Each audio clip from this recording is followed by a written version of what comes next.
Okay guys, so what's gonna happen now is I'm gonna bridge, turn to my side, and I'm trying to gather up the ankle, okay? As I get to it, it's gonna stay heavy on this knee to the floor, okay? So I'm trying to get underneath this knee, but it's not working, okay? So you can see my toes on the floor, I'm trying to drive my hips underneath. So whilst I'm in that position now, what I'm gonna look to do is use this knee to bump him up, and I'm gonna drive my shoulder underneath him here like this. I reach around for the belt, and I'm gonna keep stretching him out with my legs here. Okay, so we end up in this position. Now look, you can keep your legs over the top, or you can start to bury them and come to this elevated position, okay? But the person on top for now is gonna keep left knee to the floor, and the right leg is the one that's gonna be straight, okay? So it's up to you how you hold it for now. The main things to watch out for, guys, just come around this way a little bit, brothers. Look, if he gets hold of an underhook here, okay, or he Kimuras me, this position is gonna be very difficult for me. Okay, so as soon as I get to this position, or as I'm getting to it, my elbow is always going to come in nice and tight, okay, to defend that. If I'm worried that he can still drive his knuckles underneath my elbow here, I'm going to hide it under the leg like this. Okay, the more I put my arm through, the more you can see that the crook of my elbow is hidden. Okay, the second big worry for me is him stepping over the top. So if he does manage to get his leg over my head, no, go this way, that's it, to here. If he turns to face my leg, he's going to have knee bars now. Okay, or any other kind of leg entanglement. So just come back again. So go mount again. So I get to my side, I'm looking for the ankle here. He's heavy on this knee.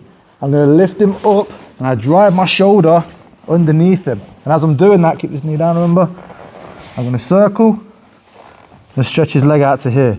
And I make sure, guys, my ear is pinched to his thigh so he can't step over my head. And this elbow is nice and tight here, or push through, okay? And all I want you to do is get to this position, and the person on top is gonna have a play trying to get to the underhook, trying to throw the leg over, so he goes.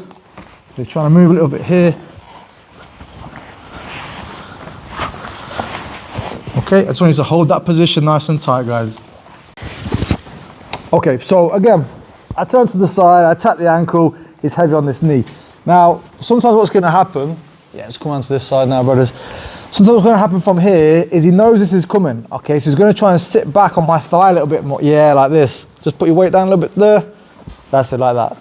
Okay? So now it's going to be, you see he's taking that leg away from me. So for me to start reaching down towards it is quite far away from me, okay? So I'm still going to go for it. I'm going to put my hand by my side here like this, and I'm going to keep driving this knee underneath his butt and just keep bumping him, okay? Basically put my hand in my pocket and reach through for it here like this, okay? Now look.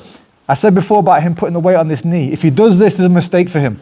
Okay, it's dead easy now to push him away onto his butt and get up. So he's going to make sure that the knee near my head is the one that goes down to the floor. So I'm here like this again. He tries to sit on my hip now. Okay, so the knee stays underneath his butt like this. I just lift him, reach into my pocket here, and he tries to keep the weight on this side. Okay, so again, from here, I don't want his foot totally on the floor basing like this. So I'm going to start to stretch him out, and we're back in the same position again. Okay, guys? So one more time. I just want you to play from that position. Not so much sparring, but like work together with it. So we're here. He's going to start trying to sit on my hip. So the knee's in his butt here like this. If you notice the contact I've got with the floor, guys, yeah, you can't be lazy like this. Okay, it's going to be really hard to move him. My toes are always engaged to the floor. I start reaching my hand down my side, and I bump him. I might not get it in one go. Just go back. Just stay heavy a little bit. Might take me a couple of goes, okay, to get to here. Yeah, and he has to keep his weight on that left knee. Okay, and like I said, once we get to here, see, he's still got some base there. So I just stretch this out. There. Okay, let's go, guys. We're going to aim to get back into the position again. So we're going to get to here. I get my shoulder underneath, and we're back into here again. Okay, stretching his leg out. So all we're going to do to start off with, guys, is again, make sure my head is tight, hiding the underhook. He's probably going to be trying to get to the underhook. Okay, he's going to be trying to dig for that. And all I'm going to do from here is use either the hand on the belt. I do this for no gi as well, so what I prefer to do is just go over the hip. And again, you could still hold on to the belt if you wanted to from here. But I pull the hip down, and I just keep circling my legs this way. Okay, until he loses balance. And then it's really easy to start coming up into double unders and attacking from there. So again. So we're going to be here, turn to the side, find the ankle again, get my shoulder underneath, and we're back again into our deep half. So, like I said, everything has to be hidden to begin with. So my ear's nice and tight to the hip, I'm hiding, so he starts trying to look for the underhook here. I'm gonna keep circling this leg away and pulling his hip down. Okay, and as I pull the hip down to the floor, it's just sitting him in that, into that space. But the problem that you've got is if I leave his leg here, so you see how his knee is bent, if I start trying to pull him back here, he's not gonna do anything. Okay, so I'm always trying to stretch this leg out here, and then I pull the hip down, okay? And we can come up ready to pass, either between the legs or over under position in this occasion. Okay guys, so real basic stuff, but it's that movement that we did at the start in the warm-up. Okay, just scooting the hips out to stretch his leg out, which gives you space at the back to pull his hip into. Okay, second sweep we're gonna do then. So he's on top again. So I get the ankle again, I drive my shoulder underneath, and I'm trying to stretch this leg out as much as I can to here, okay? Now look, as soon as I start trying to sweep him back this way, he's gonna be clawing his weight forwards, okay? Which usually means his hands are gonna come to the floor, okay? Even if he was more neutral, and let's say he's going for an underhook, and as he tries to get his hand in there, I just bump him off to the side like this. Okay, now all I'm gonna do from here is stretch his leg back the other way, okay? And I can just keep pushing him towards his elbows, come to my knees, and I come up in the same spot again, okay? So again, I get the ankle, bury my shoulder to here like this, and look, I'm always just trying to stretch the leg out as much as I can. If I need to, look, it's between my legs, and look, it's a little bit different for me compared to when I did it with Brad last week, because Jack's a bit longer, okay, with his legs. But look, all I'm gonna do is just work it out, okay? I'll just put my foot to the heel here. You can see his leg quite bent. Okay, look. That's gonna be my first sweep. He's gonna try and overcompensate to defend that. To here, so I'm gonna go back the other way now. Okay, and he can step on his hands if he wants to. Okay, so it makes it a little bit harder for me. That's fine. I'm just gonna keep my, basically my shoulder and my ear pinched together and keep turning up to my knees until his hips collapse and I come up on top. But what I'm trying to resist doing, just spin around a little bit so Brad can see. Okay, what I'm trying to resist doing from here is when I do start getting him pushed away, it's just to throw my head out the back, okay? Because as much as you think, okay, there's the back, it's a good position for me, if he just drops his hips this way to turn back into me, he's gonna have reverse side control, well, kind of reverse half guard position pretty quickly. He's got that leg, he can still try and attack, okay, so it's not a guarantee that I'm gonna come up on the back, so comes in again. So one more time, I get to here, and look, I'm not just gonna use these sweeps on their own, okay, I'm gonna be using them both together. So I'm gonna be stretching him out, trying to sweep him backwards. He goes forwards here, maybe pushes himself back up again. That's fine, I'll stretch him out again, go this way, comes back again to here, and look, I'm just keeping my head glued to his leg the whole time. So like I said, I'm resisting, trying to pop my head out to attack the back for now. I'm keeping it super simple. Just going one way or the other and letting him pick his poison. Okay guys, so let's practice that second one now.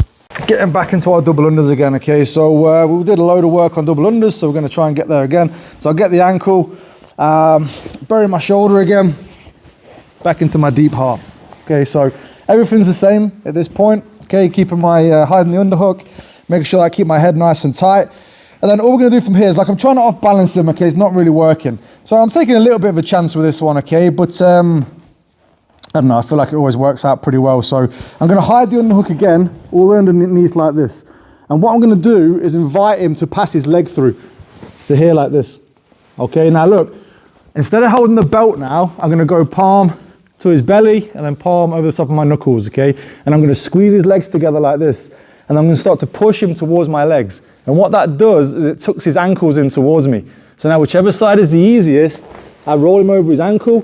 I'm straight, I'm super deep in my double unders. So straight away we're back doing everything that we did before in terms of passing the guard with the double unders. Have we go again? So again, I set it up. So I'm going for my mount escape. He's making it hard for me. We end up back to here again. So all we're doing this time, guys, is hiding this all together. And this is one of the reasons why I might do this, because if he's really going for this underhook, or maybe he's already got it a little bit, I'm going to drive it underneath to get rid of it. Okay, so you can see he's got his hand in as the underhook now. So if I just keep letting him get his leg out, Most people will settle for that. He'll think, great, I've mounted him. Okay, but he's not really mounted me because he's not under my armpits, okay? Now he can still keep base on top of me. So I put my hands over the top of each other and that pinches his legs together a little bit and I pull him towards my legs. I'm never gonna throw someone over that side, okay?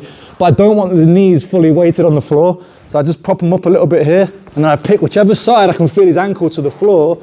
I roll the ankle, I'm super deep, drive my hips underneath, and we'll pass on the guard again.